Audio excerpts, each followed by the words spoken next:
kini nga kanta halad na mong tatanan nga mga Ilongga.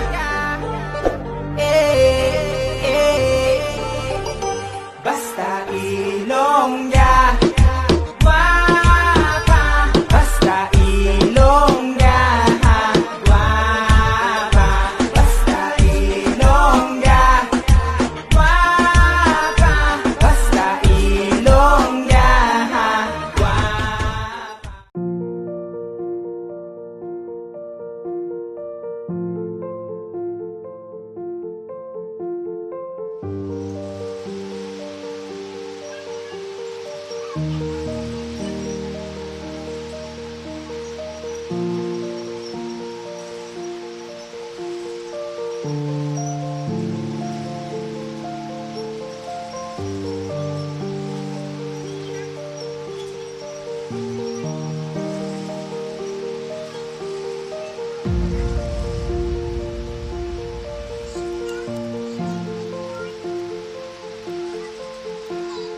Uy, Angel, hindi pa nga. Andyan, ba't anong ginagawa mo dyan?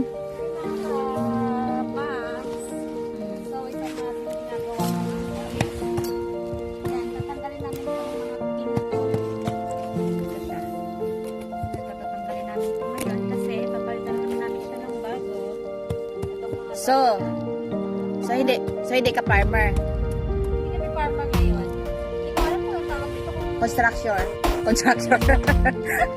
sorry, contraction. So,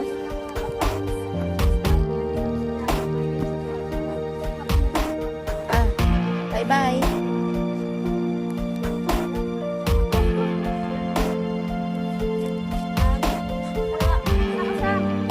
Say hello to my vlog. Hapon isang pango. Hapon isang pango. Ah.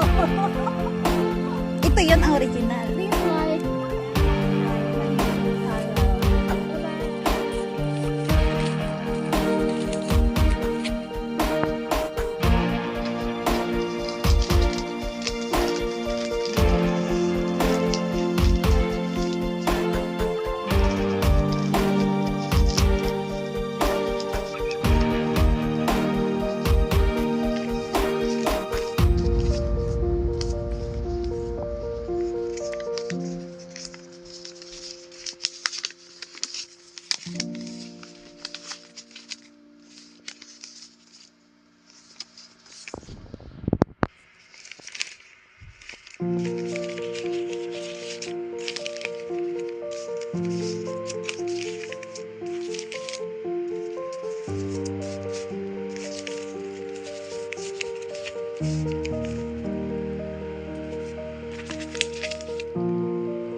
Yan lahat ang aking mga naipon para pambili ng gusto ng aking tatay, yung tracer pang ano ng yung sa palay. Yan, mabibili ko na tay ang gustong gusto mo. Yan lang. Ito siya lahat. Pero kulang pa to. Kaya kailangan ko pang magbanat ng buto. Yun lang.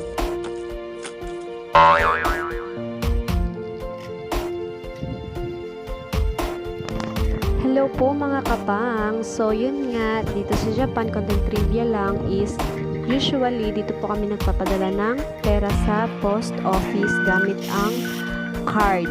So sa card na yan is dyan nakalagay kung sino yung mga beneficiary mo or kung sino yung papadalahan mo lang na tao. Kaya hindi po kami basta-basta makapagpadala ng pera kahit kanino lang. Tapos sa card na yan, yung mga pangalan sa card na yan is once na pag nagpadala ka ng pera, may resibo yan. And yun yung resibo ang gagamitin namin sa aming tax. Ipapasa namin yan. And dyan malalaman kung magkano yung babayaran namin or kung may babayaran ba kami sa tax. Kaya importante yung mga beneficiary namin kasi dyan nakasalalay kung malaki ba yung babayaran or wala kaming babayarang tax.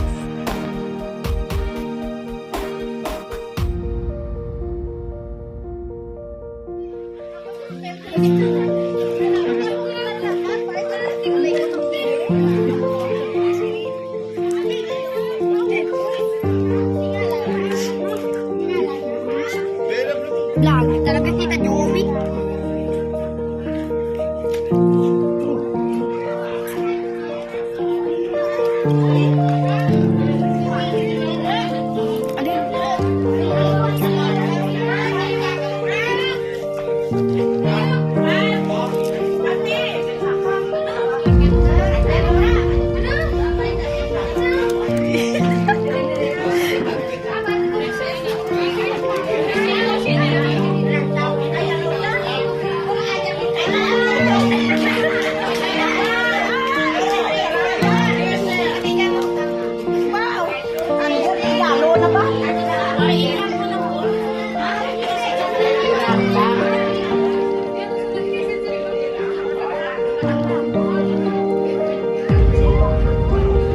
So, yun nga mga kapangs at lalakasan ko na rin ang aking voice over dahil maingay ang paligid. Habang nagtotong isang aking tatay ay dumating na rin ang in-order ko na pangregalo sa kanya ang treasure.